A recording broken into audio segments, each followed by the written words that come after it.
Des crimes répétés, des exactions systémiques et des condamnations inexistantes, comme ont expliqué l'impunité dont bénéficie l'entité sioniste. Il faut pour cela revenir au fondement même de l'entité qui se veut État et identifier ses soutiens dans la première heure. Le Royaume-Uni, les États-Unis et la France ont toujours été des soutiens de taille à l'entité sioniste. Le Royaume-Uni pour la création, la France pour l'arsenal nucléaire et les États-Unis pour la protection militaire. Ces trois États clés des relations internationales depuis 1945 permettent la prospérité et l'impunité des forces coloniales israéliennes. En réalité, les condamnations internationales ont toujours été présentes, mais celles-ci ont été invisibilisées par Washington.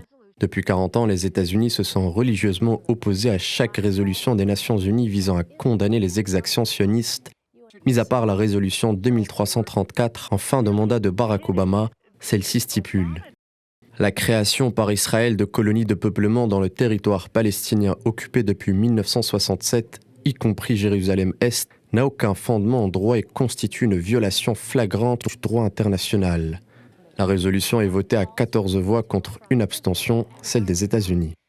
Par ailleurs, l'entité sioniste fait partie de ceux qui n'ont ni signé ni ratifié le statut de Rome qui permet à la Cour pénale internationale de poursuivre les signataires en justice en cas de crimes de guerre ou de crimes contre l'humanité. Sergei Lavrov a appelé en avril à désoccidentaliser l'ONU, une organisation visiblement largement dominée par l'Occident qui bénéficie de 3 sièges permanents sur 5 au sein du Conseil de sécurité.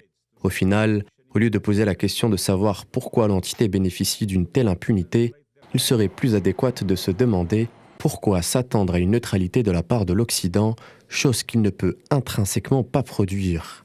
Protégé par le veto des États-Unis au Conseil de sécurité d'un côté et garanti d'être à l'abri de toute poursuite de la Cour pénale internationale d'un autre, l'entité sioniste ne rend de compte à personne, mis à part à l'histoire.